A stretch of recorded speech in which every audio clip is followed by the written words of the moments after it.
Hello friends and welcome back to my channel. I'm reading for Leo for Friday.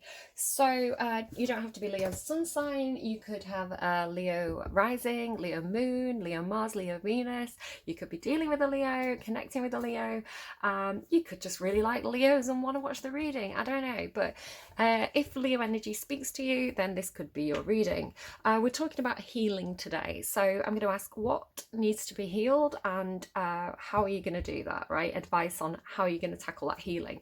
So, excuse me, Asclepius is here because this is what, like, the card that came out that determined what kind of readings I was going to do. So here we go. Trigger warning, I don't know what's going to come out. Normally, if I'm doing healing readings or shadow work readings, some of the things that come up can be a little bit tricky, a little bit personal, a little bit painful, a little bit hard to look at sometimes, but that's the nature of shadow work, right? It's going to be a little bit triggering because the universe is trying to get you to look at something. If you have strong feelings or an emotion or a reaction about something, there's something under that. It's like, why do you have that reaction? What does that tell you about you and your own way of dealing with things? Is there anything that happened in the past that made you have that reaction? So it's not just kind of the knee-jerk reaction, it's why are you having that reaction and what does that tell you about your own healing journey? Fair warning, maybe go and get yourself a comfort brew or something for this reading to get through it. I had a very strange dream, which is coming back through as I start dialing into your energy. And I was kind of in this haunted house, and there's all these like potion bottles. It was like almost like a, like rows of, I nearly said nectar then, that's because of The Sims, rows of wine. And like old bottles, but it's a kind of like a bit magical looking, a bit like an apothecary or like a Victorian steampunk wizard's house, something like this, right? It was a bit kind of haunted house feeling.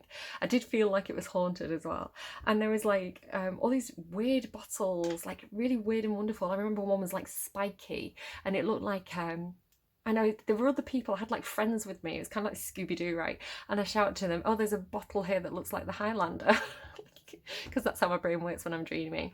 But I saw a bottle that was very plain. It looked like it was brandy or whiskey. It was kind of shaped like that and flat, right? It was kind of only about this big, flat, very plain bottle. It had a name on it, and I'm not going to tell you what that name was. And I was like, I'm going to have this one. I'm going to have this normal looking one, right? And I had a drink of it, and it didn't really taste like anything. It was kind of like watered down or something. But then it was like something changed. It was like the bottle I chose had some kind of effect, and it came through when I was thinking about it later with that kind of you have chosen wisely energy of Indiana Jones looking for the Holy Grail, right? Because I went for the plain one. It didn't occur to me at the time. It was like a day or so later when I thought about it. I was like, oh, it's like because I went for, it was like some sort of test. Because I went for the plain looking bottle, it's like I passed the test and like something shifted. So I don't know if that has any meaning to anyone out there, but again, it started, the visions of it kind of came back to me as I started your reading. So I don't know, be careful what you're drinking. Just because it says it's something on the bottle, it might be something different inside. I don't know, maybe that's like a side warning for somebody. I don't want to freak anyone out, right? It was ultimately good. It was like, but it did come through this like facing your fears energy as well.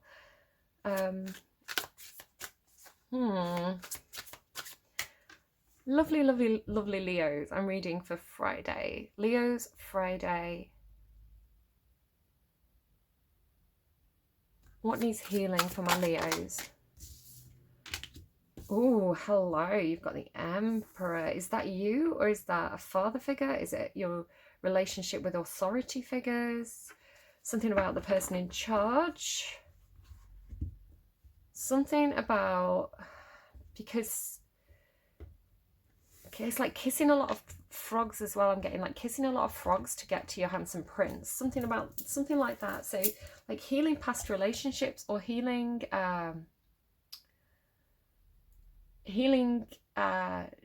something to do with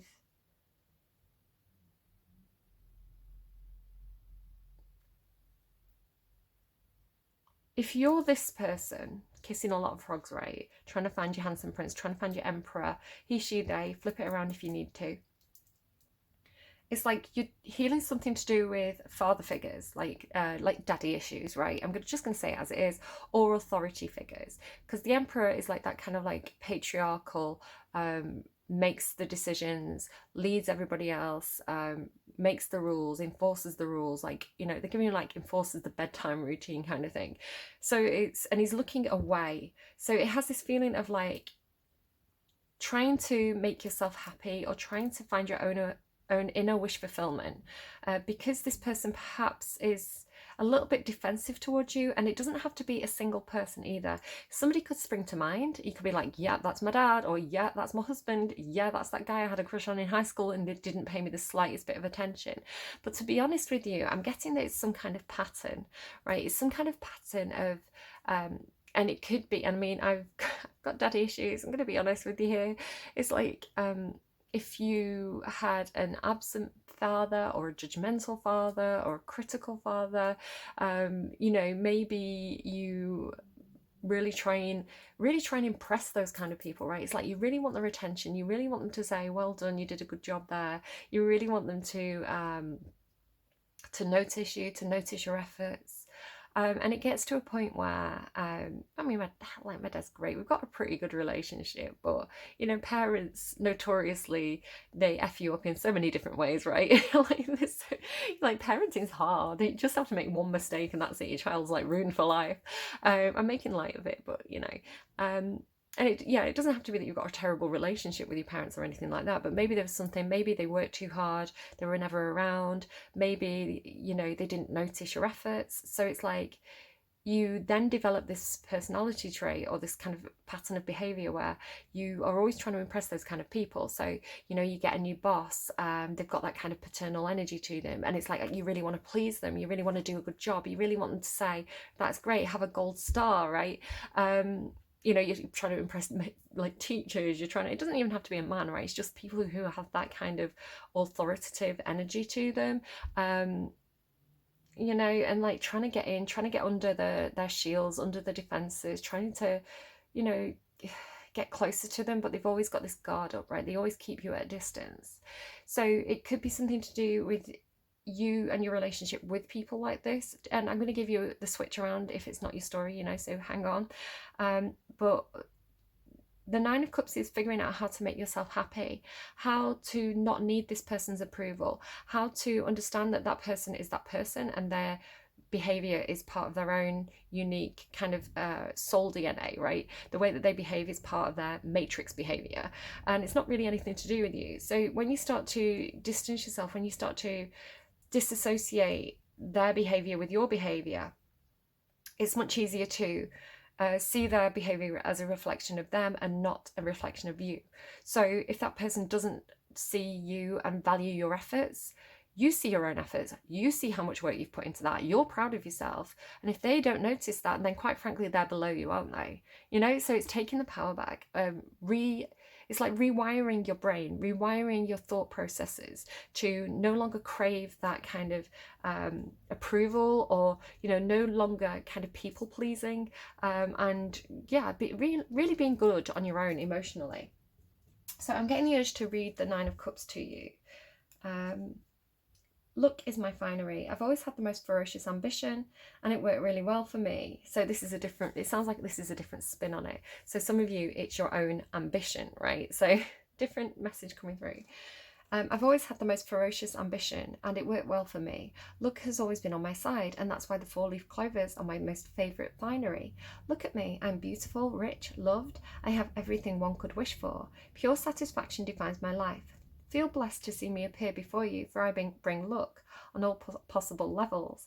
I announce success, fulfillment, and happiness. Sounds great, doesn't it? But until they manifest themselves, excuse me, I'm so sorry, I had a massive bacon and egg bagel before doing your reading. Bacon, actually, I'm vegetarian, so it wasn't real bacon, it was bacon. Sounds great, doesn't it? But until they manifest themselves in your life, I want you to enjoy what you already have. Know that contentment will be yours and your worries are in the past. Okay, so perhaps some of you, what you're healing is your your ambition, your connection to your own dreams and wishes, the way that you define success, the way that you see yourself, the way that, you know, what parts of you do you value, right? So it's like perhaps you think that I can only value myself if I have that specific job, right? If I get to the top of that career track, if I get, talking like I'm in The Sims again, like career track, if I get career ladder is what normal people say. If I can get that promotion, if I get that certain title, then I'll feel successful. Then I'll feel like I'm a person of value. Then I feel like the world will recognize me. For me, it was like getting my degree, like having those letters after my name, even though I didn't have a graduation and even though nobody was interested, like nobody really cared. To me, like having like my name and being like, what do I have? Bachelor of the Arts, BA, you know, BA HONS, BA ONS. I don't even know how to pronounce it. That's how great I am. But you know, being like, I have letters after my name. Like to me, it's like I earned that, right? I worked really hard for that. You know, I feel distinguished now. And I didn't do it for anyone else. I didn't actually do it to get anyone's approval. I did it because I wanted to prove that I could get a degree. I wanted to prove it to myself. So there's something there with that, right? That you need to prove something to yourself. But what happens if you don't get it? What happens if you don't achieve it? Do you feel less than? Do you have to redefine your wishes and your goals and what is important to you? There's letters after my name. I don't use them. I don't sit there like, you know, signing their like letters for the kids' school, like signing it and putting my initials after my name, you know, my letters after my name. I don't do that. You know, what really matters. Something like that. Okay, so how does Leo go about healing this? How does Leo heal this? Make a decision. Make a decision. Or don't make a decision. The Two of Wands is the need to make a decision. The Two of Wands is like, right, you've got two choices. Are you going to do this? Are you going to do that? Are you going to do what you've done loads of times before? Are you going to stick with what you know? Or are you going to go out and have a bit of an adventure and discover new things? In the reverse, it's either like you really need to make that decision now, or there's no decision to make, or the decision's out of your hands, right? So I'll pull another card on that in a moment. It's like the universe making a decision for you, something like that.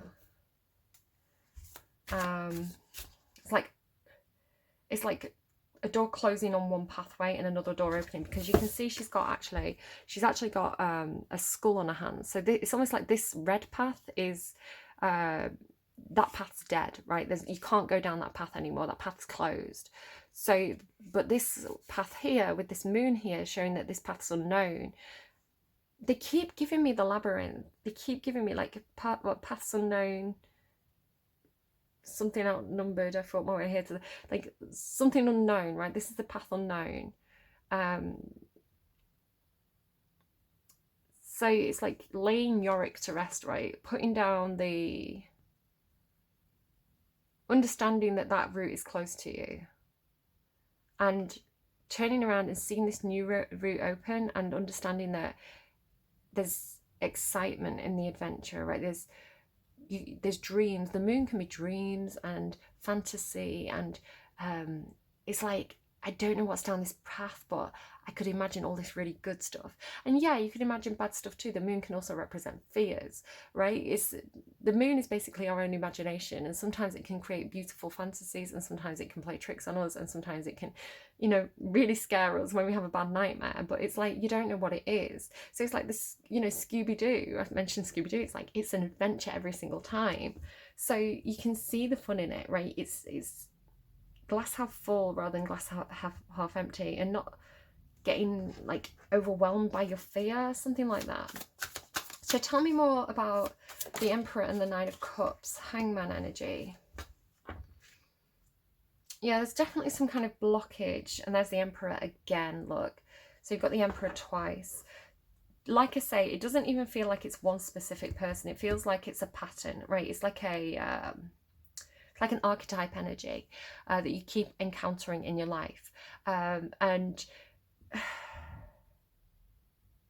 just the shield and that trident, it just feels like this kind of distance making.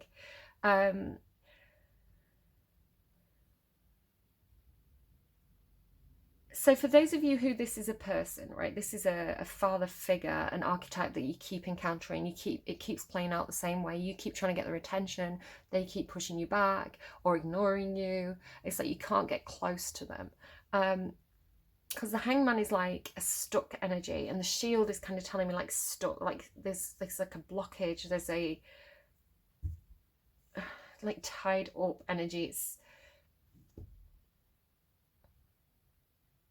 It's like when you can't have what you want, it's because there's a lesson to be learned in the it's kind of like the what's that word, the limbo. Like this kind of limbo is teaching you how to be self-sufficient. It's teaching you how to stick up for yourself, or to depend on yourself, or to realize that you didn't need them anyway. They give me that when you walk out the door and leave me torn, you're teaching me to live without it. Bored by Billie Eilish. It's like yeah, they're teaching you to live without it. So if this person is somebody who's absent, you know, an absent father, and then you have an absent husband, or you know, a absent boss, and it's like you're the one who ends up doing all the work, you know, you're the one who you have to depend on yourself because that person's not there to depend upon. It's teaching you that you didn't need them anyway, I want to say. For others of you, if this is talking about you and your own personal ambitions, your own personal wish fulfillment, it still has that same energy of feeling like, you know, you're kind of caught up in something. So you could be caught up in your own pursuit of your own dreams and your own ambitions, and there's something to be healed within that.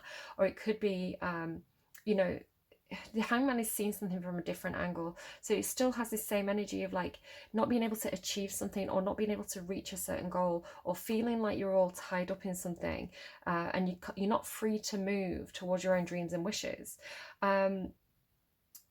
So it's saying there's something to be learned in that. There's something that you've overlooked. There's something else that needs to be considered, and it is something to do with your own personal emotional autonomy as well. Okay. So I want to know about the path that's closed, the path that the universe, it's like the universe has closed a door, you know, it's like rejection is God's protection, or you know, Ganesha, who places obstacles in your path to redirect you to go the right way. So it's like there's a door that's closed, or there's an obstacle in your path because you're being redirected. You know, there's a door that's wide open and you're there knocking on the door that's closed. It's like, well, go through the door that's open. It's giving me that kind of energy, and this is how you're going to heal whatever that issue is. So tell me about the door that's closed. Tell me about the door that's closed, please. Path that's closed. Big energy there. I can see why it's got your attention, because you're getting a lot of major arcana. You've got the Emperor twice, the Hangman, the Hierophant, and the Chariot. So this is a big thing for you. It feels like a big cycle change, or a big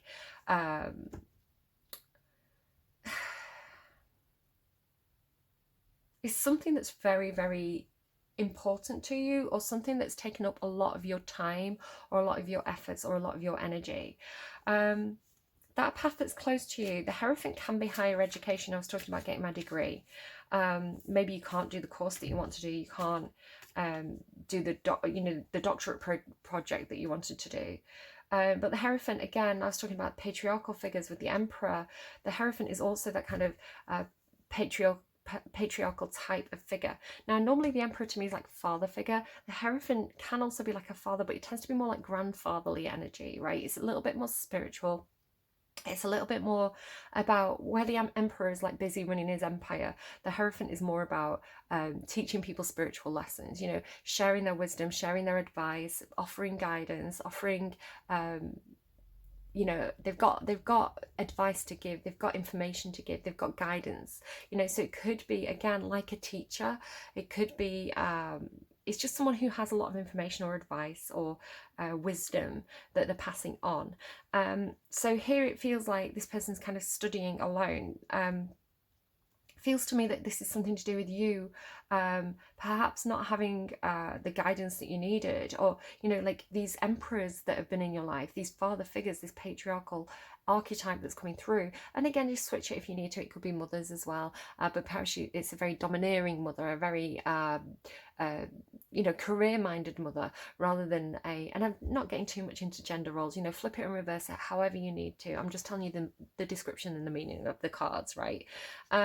So it's like those people who were meant to advise you, those people who were meant to give you life advice, who were meant to teach you the lessons, who were meant to give you those experiences to help you grow and function as an adult human being, right? It's like you didn't necessarily have those people to rely upon, so you got the information that you have through your own learning, through your own education, from reading books, from researching things, from watching documentaries, from being aware of whatever stories are around you, whether that's people friends, family, watching like soaps on TV.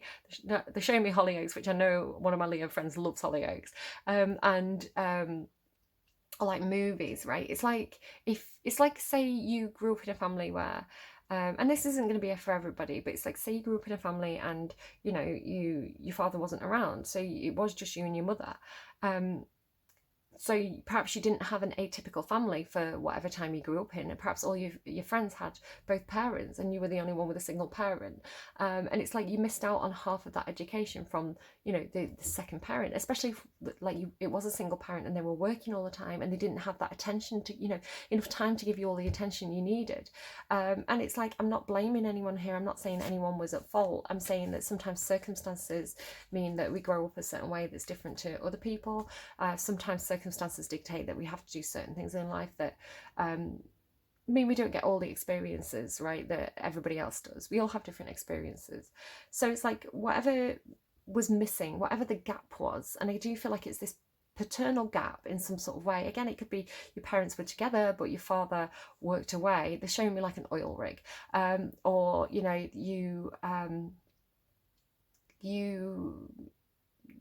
had that nuclear family, but your father was did a really demanding job and they were always at the office, and when they came home it was like they just had to go to bed and sleep. They were stressed, they weren't, or it could be you were dealing with a parent who had perhaps some form of autism, and they were emotionally absent, physically present but emotionally hard to connect with.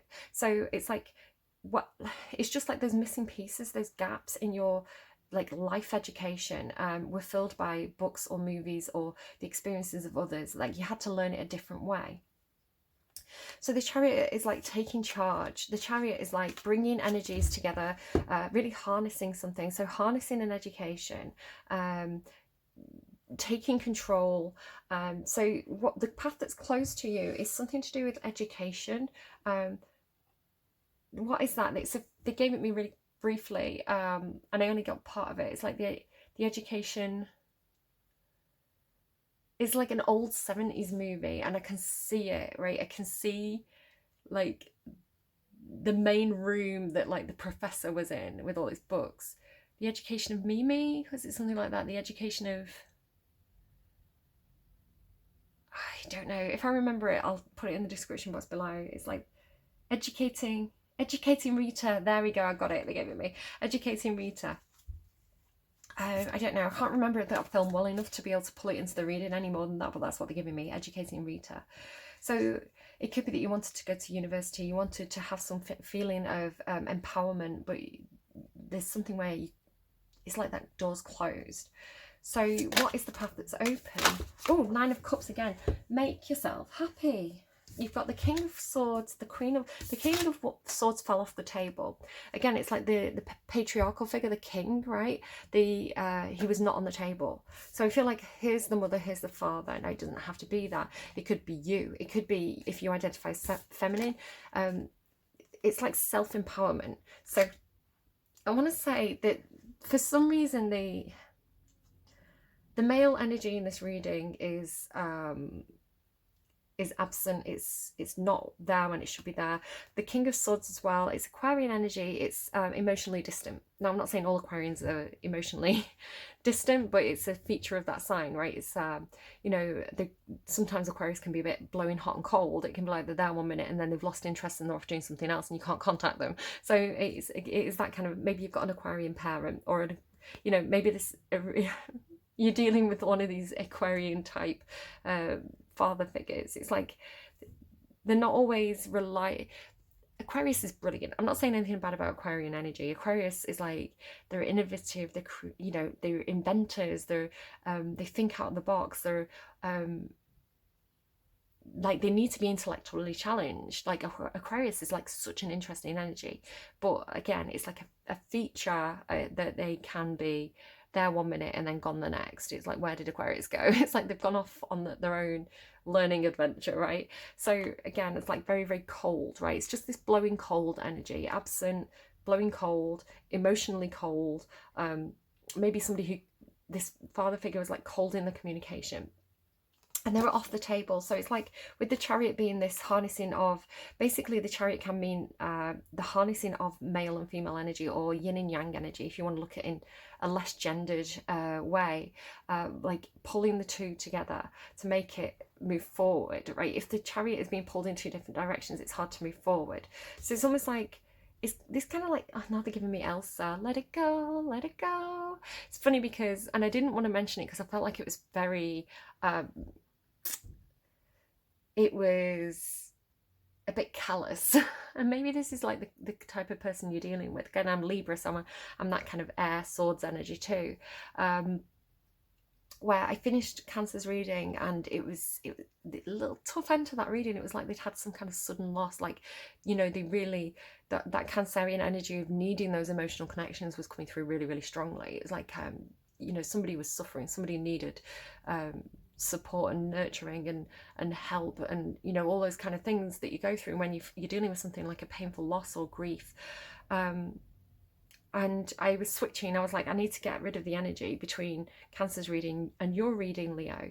And I started hearing Shake It Off, Taylor Swift, Shake It Off, like shake off Cancer's reading, which like worked for me because that's what I needed to do. I needed to shake off that kind of grief energy so that I didn't bring it into your reading. But at the same time, I thought, was that for Cancer? But that's such bad advice. If somebody's really, really going through something very, very painful, you can't just be like, shake it off.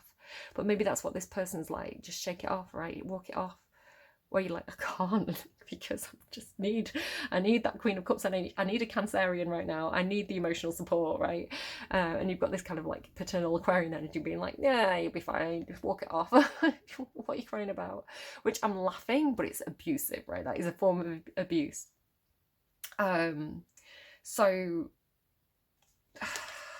like emotional abuse, it's like not providing for emotional needs. And again, like I say, it could be a father who, you know, provided money, provided a house, provided a safe environment, provided a good education, but on the emotional side, all sorts, you know. So I want to put him over there. It's almost coming through with perhaps this cutting loose energy, because the King of Swords is also they can rip off the plaster. They can, you know, it's like that energy of like, if we do it quickly, it's going to be less painful in the long run. So it's almost like this, like letting something go, like taking off the harness, letting something go its own way, giving that energy, again, it's like Sagittarius, Aquarius, like giving it the freedom it needs. And not trying to control it, because the Hierophant is another kind of controlling energy. The Emperor, the Hierophant, all controlling. So it's something about letting something go its own way, letting something free. Now they're giving me, you can go your own way, go your own way. It's like Fleetwood Mac, right? So enough about them, because honestly, right, we'll keep a Scorpius to do the healing. Let's look on the path that's opening up for you, because this is really, really good. I've talked about them for too long. What I'm seeing here, now, don't worry if you identify as she, he, they, you know, however you identify, this is telling you to use that kind of yin feminine energy, but it's the empowered feminine. I love the Queen of Wands. So this is telling you to tap into, it's like self-reliant, very creative, very passionate, very sure of themselves. Like the Queen of Wands is probably, of all the characters in the tarot, I'd say the Queen of Wands is the most confident, the most sure of herself, the most outspoken, the most I know what I want and I'm going to do it. I'm going to tell everybody what I'm doing, and if they don't like it, I literally do not care, because I'm looking after myself here. So very, very empowered, very confident, does what she wants to do, not in a way that's harming others, but in a way that's like healing to her, right? And it actually heals other people, because other people see that and they go, how do I become the Queen of Wands? How do I take control of my own life? How do I empower myself? How do I step forward in this kind of like fierce queen energy? So no matter how you identify, you're coming into this fierce queen energy. It's like it's like I don't know, they're gonna be like slay sister. Very, very, just very self-empowered, very confident, because you are going to be clear about what you want, right? This is, I love the Nine of Cups, and like I say, you've had it twice, and I feel like this is more, I don't feel like this was the true meaning of the Nine of Cups, because for me, the true meaning of the Nine of Cups is inner happiness. It doesn't matter what happens in the world. It doesn't matter how people behave around you. It doesn't matter what people think of you or what people think of what you're doing, because you know what you want to do. You know what makes you happy, right? And you're going to make yourself happy, not in a way that's like narcissistic, but in a way that's like, if I'm happy, it benefits the people around me, right? I'm not going to, I'm not going to people please anymore. I'm not going to, jump through other people's hoops. I'm not going to try and please that emperor who never notices me. I'm going to please myself. I'm going to figure out what makes me happy, what makes me passionate, what makes me feel confident. So Leo, like, it's like Leo, go and be Leo, right? It's like Leo, go and be you. The universe gives you permission to be the best you that you can possibly be. Empowered, confident, know what you want. And if you don't know what you want yet, it's because you need to go and have those experiences in the unknown, right? You need to go and figure it out. Go and see which of those cups works for you. And it's very alchemical as well. It's almost like, it's like she's playing the cups, right? Playing the glasses, and creating the right harmony. So feels very creative, very, it's like, as well, can you see that she's rising up out of the water? She's like a volcano goddess. I think it's Pele. I heard Pele, so I don't know if that's right or not. But it's this magic that's being worked with your emotions, which are symbolic of the water, and this passion energy, this rising up of the passion within you that comes from. It's like this alchemical process of your passions and your emotions and creating something that's, it's like finding the right note, creating the right tune. It feels like experiment and discovery, and it feels really, really good. I've got this kind of like energy now to my reading. So that Emperor's out of here. And what's Leo gonna do with this then? They're giving me go on now, go walk out the door, don't turn around now, 'cause you're not welcome anymore. I'm going to take the top card, which is Inner Temple Devotion. Tune into the portal of your heart. Yeah, trust your path. If you knew you'd be supported, what would you do? So you are facing this unknown path, right? It's like where you were before, the place that, it's almost like that cycle that keeps repeating itself. Those father figures, those paternal people who you keep trying to please, right? You've done that, you've tried that, and it hasn't made you happy. So going the other way, right? You can go your own way. So funny, trust your path, go your own way. Just say yes. Right, is what's going to take you on this kind of like self-discovery and get you into this very passionate, very confident Queen of Wands energy, which I love for you. You should be in that energy. King and Queen of Wands, they're your cards, right, in the tarot. So Inner Temple, tune into the portal of your heart. I haven't got your song yet, so I want to do that now as well.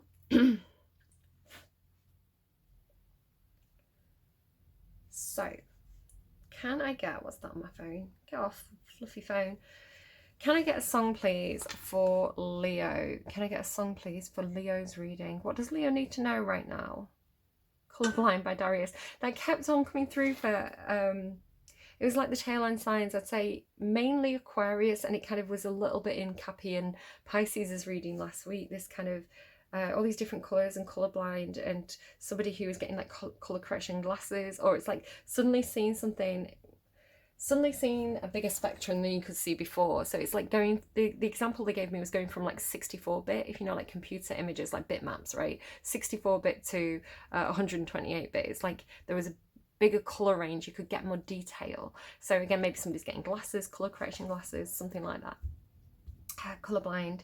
So, right, inner temple. Definitely could be connecting with an Aquarius, so maybe go and check out, you know, one of their readings. As I said, last week's reading, they had colourblind, so could be something in there for you. I really wish that there was numbers on these cards, because it'd be so much easier to find them. Inner temple, there it is, number 70. Devotion. Tune into the portal of your heart. You are being called to be a devoted student and tune into your heart, to incorporate true devotion into your life. You could be being called to develop a regular meditation, journaling or chanting practice, or to show up to your soul with rhythm. To develop a daily practice where you fill up your well and spend time with your soul. All of the answers to all of the questions that you seek are waiting for you in the portal of your heart, but you cannot hear them unless you carve out time each day to listen. Your soul is yearning for a deeper relationship with you, and so the more time you spend with it and show up to it, the more clearly it will guide you. We are here to grow as souls. Earth is one big playground for the soul to learn, and you are being called to go deeper into your soul growth or to increase your devotion by being a student of a lineage or a spiritual teacher. That's interesting, because it said that that path was closed to you, right? So it's like, it's almost like this giving me, I'm doing it a different way again. It's almost like you don't need that priest or that grandfather or that spiritual teacher, right, to give you the information. It's like you can find it on your own, right? You can go to a library. You don't have to go to a Buddhist, monk to learn about Buddhism. Yes, they may have a unique perspective, but you can also go and read a book about Buddhism, right? You can also watch a documentary about it. It may not be Buddhism for you. I just picked a random faith, right? But it's like you can learn. There's plenty of resources available to you, written by very, very intelligent, very clever people. What I would tell you though, if you're doing your own learning, and this is the first thing that they do teach you when you study kind of humanities at university, is question the source. So for example, I study classics, and you could find something that was an original source. So for example, Suetonius was a writer in the Roman period, and I think he was around 200 CE. I could be wrong on that. It's been a while since I've never been good with dates, but roughly around 200-ish CE. And he wrote a book called The 12 Emperors, the 12 Caesars, and he was writing about Julius Caesar, but Julius Caesar was around sort of like at the tail, like before CE, right? He was like 200 years earlier. So he wasn't a first person witness, and he was writing under a later emperor, right? He was writing under a completely different regime that was in power. So when he was writing about Caesar, it was based on you know, very good source material, people who you know, closer to that period of time than we were, but at the same time he was not around in the same lifetime as Caesar. He was writing a lot later, 200 years later. It's like if I was to write about the I don't know, the Victorian period or the Georgian period, Georgian it would be for me, wouldn't it? If I was to write about King George, right, it would be like I wasn't there. That's the kind of time difference from Suetonius writing about Caesar. So even though it's it's you know, it's like the first source kind of thing. I can't even remember, like primary source, that's what I'm going for. Even though it's a primary source, it still wasn't like, he wasn't an eyewitness. He was writing 200 years later. He was writing under a different regime. So always question the source. Who wrote this? Why? What were they trying to say? And just keep that in mind, that there's a bit of a double standard with anything, unless it's an autobiography. Even if it's an autobiography, right? Even if I was writing about myself, I'm going to perhaps be tempted to say all the best things about me and hide some of the things that I'm ashamed or embarrassed about. So yeah, it's always question your source if you're doing independent learning. Who wrote that? Why did they write it? Don't take it at face value. It's like I could write a book and be like, pink is the best colour. Everybody says so. We all know it's a fact. And Cinderella is the best princess. Like, it's just known, right? And if you took that on face value, you'd be like, yeah, pink princesses are the best princesses. When actually, maybe there's some bias there. Maybe I've got a bit of an agenda with that one. And it's like tarot card readings as well. Don't take anything at face value. Question the source, because I can only give you the information through my own experiences, right? So a lot of the time when I'm getting intuitive messages, it's an example from my past, it's an example from my life, it's an example from a TV show that I've seen. Sometimes I get things that are completely unknown to me, and it's like, well, how do I explain that? But most often it's like the intuitive messages are drawn from things that are familiar to me. So if I'm talking to someone from a completely different background, it's like, how does my experience play out in that person's life, right? So always question the source. It seems like a really important message to come through there for somebody. If you've already been a committed student, then you are being commended for your devotion. Your guides want you to know how proud they are. Your guides want you to know how proud of you they are, and that the time you spend in devotion is priceless. If you are questioning your career or life path, your guides want you to turn your focus towards devotion and this prayer. Please use me in a way that delights my mind, body and soul. May my life be one big moving prayer. Work your light action, commit to a daily devotional practice. I did get a message through for Aquarius before. I don't know if I've got an Aquarius cross-watcher or something. There was an Aquarian energy that came through with a huge amount of guilt. It was like shame and guilt, right? It's almost like that energy of I'm attracted to somebody I shouldn't be, or I have these feelings and the dirty feelings, you know, and like, oh, I'm so ashamed of myself. But it was like, it was coming through from, there was nothing actually wrong with what this person was thinking or feeling. It was just what they were thinking and feeling, right? That bodies are designed to think and feel things. But it's more like there was some kind of like outside structure, like the Hierophant, right? Like a church or a family or a society that was making that person think that what they were thinking and feeling was shameful, when actually it was human and normal. It's like, you can feel anything, you can imagine anything, you can fantasize anything, but you know, it's only perhaps if you take action on it that it becomes something that's actually harmful. So like, you know, whatever your thoughts are, whatever you feel, like, just accept it. Just be like, that's what I feel about that. That's, you know, that thought popped into my head. Sometimes I get weird thoughts and I'm like, where did that come from? Doesn't mean I'm a bad person. It just means my brain went and down a weird alley, right? Down a weird route, and I kind of thought, come back from that. I don't feel shame over it. It's just where my brain went. So I think there was definitely this Aquarian energy where they were finding it hard to look at a part of themselves that felt or wanted something. I'm kind of getting that perhaps was not in alignment with their faith, and I think that they had a lot of shadow work and self-acceptance to do on that. So again, if you're an Aquarius cross-watcher and that sounds like you, there's something for you there. Right, I'm going to leave it there. Do take care of yourselves, lovely Leos. And do you know what, if you need somebody to tell you you're fantastic, I'm going to tell you you're fantastic, because I love Leos. Leo energy is just, you're the sun card in the tarot for a reason, right? Even when you're grumpy, you just have this way of making people happy. So look after yourselves and spend some time in that inner temple, that inner guidance system, because that's not going to fail you, right? The people around you, the emperors and the priests and the patriarchy might fail you or over and over again, but that inner light, now they're giving me this little light that shines, is always there for you. That's your true connection to spirit and yeah, to everything. Life, love, the universe and everything. Leos, lovely Leos, take care, and I will see you again soon. Bye bye.